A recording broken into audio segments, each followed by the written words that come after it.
भारत माता की बात होती है तो इनके सामने एक चित्र उभरता है, एक मूर्ति उभरती है। वो कह रहे हैं कि वो हमारे इस्लाम में नहीं है। सही बोल रहा हूं, बिल्कुल गुमराह कर रहे हैं। तो फिर अशफाकुल्लाह जी को इस्लाम की गलत जानकारी थी। अगर हाफिज साहब को सही माने तो जो हमारे देश में अशफाकुल्लाह जी है, क्या उनको इस्लाम की जानकारी नहीं थी? आपकी बात से मुस्लिम भी सहमत नहीं होंगे, बिल्कुल सहमत नहीं होंगे। मैं नहीं मानता मुस्लिम सहमत होंगे। आपने ये नई चीज कहां से ला दी? मूर्ति दिखाई देती है, प्रतिमा दिखाई देती है। भारत देश को भारत माता बोला जाता है, माँ के रूप में देखा जाता है, किसी मूर्ति के रूप में नहीं देखा जाता। किसी मूर्ति के रूप में भारत माता को नहीं देखा जाता। भारत को माँ माना गया है। भारत माता की जय करके लोगों ने अंग्रेजों से लड़ाई लड़ी है, मुगलों से लड़ाई लड़ी है। क्या बात करते हैं आप? गलत जानकारी दे रहे हैं यहाँ पर। आप यहाँ पर एक प्रवक्ता साहब कह रहे हैं कि मुस्लिमों में पैर छूना मना है। मैंने तो कई मुस्लिम को पैर छूते हुए देखा है। कितनी अजीब सी बात है। मतलब आप संस्कारों में भी धर्म को जोड़ देते हैं। पैर छूना तो संस्कार है। आप बताइए, हमारे यहाँ जायज नहीं है पैर छूना। आप अभी अपने दिल से बोलेंगे भारत माता की जय? हाफिज साहब आप बोलना चाहेंगे भारत माता की जय अपने दिल से? कोई जोर जबरदस्ती नहीं, बिल्कुल नहीं बोलेंगे। आपके कहने से क्यों बोलेंगे? मेरे कहने से नहीं, अपने दिल से बोलिए आप। अगर आप हिंदुस्तान के प्रति हिंदुस्तान जिंदाबाद सम्मान है आपका, हिंदुस्तान जिंदाबाद, तो आप भारत माता की जय का विरोध करते हैं? आप बताइए, मादरे वतन हिंदुस्तान का आप भारत माता की जय का विरोध कर रहे हैं क्या? आप क्लियर करिए, भारत माता की जय का विरोध कर रहे हैं क्या? मादरे वतन हिंदुस्तान क्या है? देखिए, आप लोग अपने ही मुस्लिम समाज को गुमराह करते हैं। कहीं ना कहीं उनको तस्वीर कुछ और दिखाई जाती है। जब आपके उर्दू में वही चीज लिखी है, हिंदी ट्रांसलेशन उसका वही है, तो आपत्ति किस बात की है? आप टिप्पणी केवल हिंदू मुस्लिम बनाने के लिए?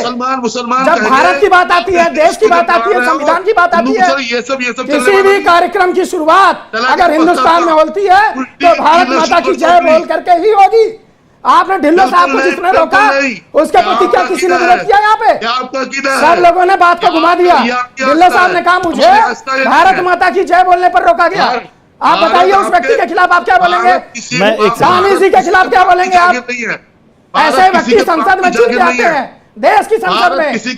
आज वो बैठ इस ले रहे हैं देश की आजादी की लड़ाई में भगत सिंह भी शामिल थे और अशफाकुल्लाह भी शामिल थे, और दोनों ने भारत माता की जय बोला था। क्या बात करते हैं आप? क्या गुमराह कर रहे हैं इसको?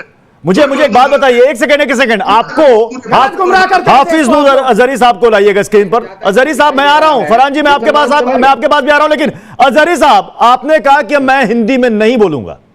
आपने कहा मैं हिंदी में भारत माता की जय नहीं बोलूंगा, ठीक है? हिंदी लफ्ज इस्तेमाल नहीं किया, हिंदी लफ्ज इस्तेमाल नहीं किया। आप भारत माता की जय बोल दीजिए फिर।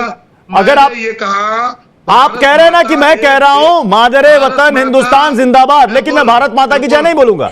आपने कहा हिंदी और उर्दू का फर्क है।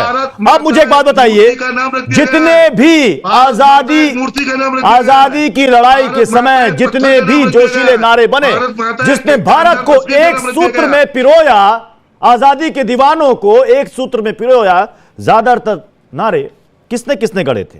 मादरे वतन हिंदुस्तान जिंदाबाद अजीमुल्लाह खान साहब, भारत छोड़ो क्विट इंडिया यूसुफ मेहर अली साहब, इनकलाब जिंदाबाद हसरत मोहानी साहब, जय हिंद आबिद हसन साहब।